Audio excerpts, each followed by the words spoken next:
नमस्कार मित्रांनो, घरोघरी मातीच्या चुली या मालिकेच्या 19 जानेवारीच्या भागात आपल्याला पाहायला मिळणार आहे.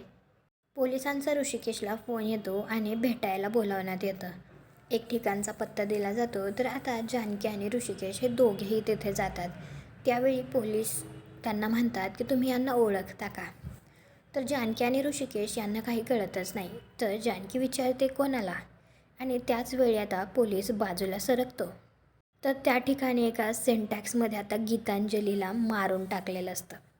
आणि तिला त्या अवस्थेत बघून तर जानकीला धक्काच बसतो आणि ती घाबरतच म्हणते, गीतांजली नर्स. त्यावेळी आता जानकीच्या लक्षात येतं की गीतांजली नर्सला नक्कीच मकरंद कुलकर्णीबद्दल काहीतरी माहिती होतं. तर ऋषिकेश लगेच म्हणतो ते आपल्याला शोधून काढलं पाहिजे.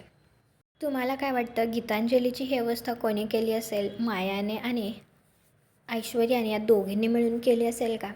आणि जानकी आणि ऋषिकेश आता हे सगळं कसं शोधून काढतील हे पाहण्यासाठी आपल्या मराठी मालिका चॅनलला सबस्क्राईब करा, व्हिडिओला लाईक करा. भेटू पुढील भागात.